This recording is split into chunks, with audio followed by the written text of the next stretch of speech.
Potato role recipe इतनी easy और tasty आपने पहले कभी नहीं बनाई होगी। इन पोटैटो रोल्स को बनाने में सिर्फ 10 से 15 मिनट ही लगते हैं।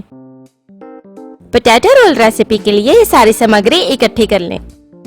पोटैटो रोल्स बनाने के लिए सबसे पहले हम 4 से 6 उबले हुए आलूओं को एक मिक्सिंग बाउल में कद्दूकस कर लेंगे। अगर आलू छोटे साइज के हैं तो 6 आलू लें और अगर मीडियम साइज के हैं तो 4 ही काफी हैं। कद्दूकस किए हुए आलूओं में डालें आधा चम्मच नमक,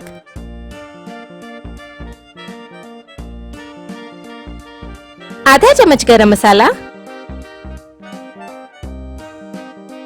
1/4 चम्मच काली मिर्ची पाउडर और आधा चम्मच चाट मसाला डालकर मिला दें। इस रेसिपी में ताजे उबले हुए आलू इस्तेमाल करना बहुत जरूरी है, यानी कि अगर आपने पहले से आलू उबालकर फ्रिज में रखे हैं तो उनका इस्तेमाल ना करें। फ्रिज में रखे हुए आलूओं की चिकनाहट खत्म हो जाती है, जो इन ब्रेड रोल्स को सील करने के लिए जरूरी है। इस आलू की स्टफिंग को हमने अच्छे से मिलाकर मैश कर लेना है ताकि ये एकदम स्मूथ पेस्ट बन जाए। अब हमने 10 से 12 ब्रेड स्लाइसेस की किनारियां काट ली हैं। इतनी स्टफिंग के लिए हमने 10 से 12 ब्रेड स्लाइसेस लिए हैं, तो बताई गई सामग्री से 10 से 12 पोटैटो रोल्स बनकर तैयार होंगे। इन ब्रेड स्लाइसेस को हम बेलन से बेलकर फ्लैट कर लेंगे।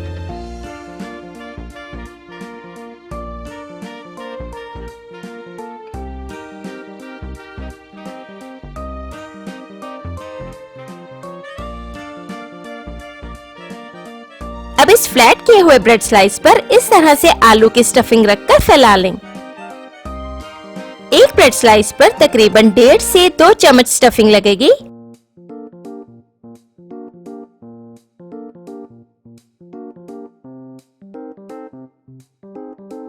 इसे हमने हर तरफ इक्वली स्प्रेड करना है। अब इस पोटैटो रोल में डालने के लिए हमने ताजे पनीर की इस तरह से लंबी स्ट्रिप्स काट ली हैं। इस पनीर की स्ट्रिप को इस तरह से ब्रेड स्लाइस के एक किनारे पर रखें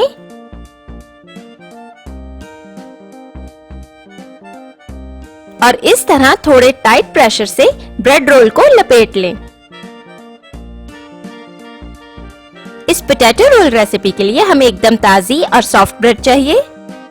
ये देखिए, ये ब्रेड रोल अपने आप ही बहुत अच्छे से चिपक गया है। हम एक पोटैटो रोल और बना के देख लेते हैं। ये रेसिपी तैयार करते वक्त इन 2 चीजों का खास ध्यान रखें कि ब्रेड एकदम सॉफ्ट और ताजी हो, क्योंकि ताजी ब्रेड आराम से चिपक जाती है, और आलू भी ताजे ही उबाले गए हों ताकि उनकी चिकनाहट बरकरार रहो। इन दोनों चीजों के कारण पोटैटो रोल्स बहुत अच्छे से चिपक जाएंगे और फ्राई करते वक्त खुलेंगे नहीं। ये पोटैटो रोल्स अपने आप ही बहुत अच्छे से सील हो जाएंगे, इसलिए हमें इन पर किसी तरह की कोटिंग करने की जरूरत नहीं है। अब हम इन्हें फ्राई करेंगे, जिसके लिए एक गरम फ्राइंग पैन में थोड़ा रिफाइंड ऑयल डालें। जब तेज आंच पर तेल गरम हो जाए तब गैस मीडियम पर कर लें और इनमें तैयार किए हुए पोटैटो रोल्स डालकर फ्राई कर लें। पैन में डालते वक्त इस चीज का खास ध्यान रखें कि पोटैटो रोल्स की सील वाली साइड नीचे की तरफ हो, ताकि ये जल्दी से फ्राई होकर क्रिस्प हो जाएं और अच्छे से सील हो जाएं। हमें सील वाली साइड पहले अच्छे से फ्राई होने देना है। जब ये अच्छे से सील हो जाएंगे तब हम इन्हें पलटकर बाकी की साइड्स भी फ्राई कर लेंगे। ये पोटैटो रोल्स साइड से खुले ही रहेंगे। आप देख रहे हैं कि इनमें से कोई स्टफिंग लीक नहीं हो रही है और ये बहुत बढ़िया तरीके से ओपन साइड्स के साथ ही फ्राई हो जाएंगे।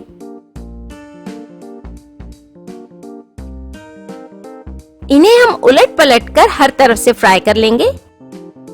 धीरे धीरे हमें इनका कलर डार्क होता नजर आने लगेगा।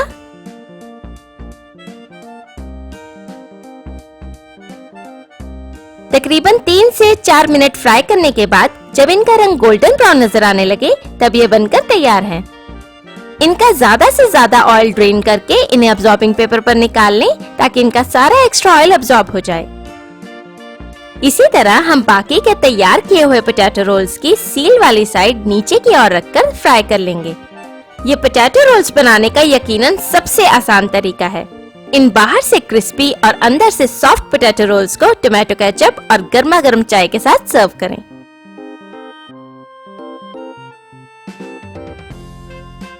अगर आपको आज की वीडियो पसंद आई हो तो वीडियो के नीचे दिया लाइक का बटन दबाएं और मेरे चैनल को सब्सक्राइब जरूर करें। और रोज एक नई रेसिपी वीडियो देखने के लिए साथ दिए बेल आइकन को भी जरूर दबाएं ताकि आप मेरी हर नई वीडियो जरूर देख पाएं। धन्यवाद।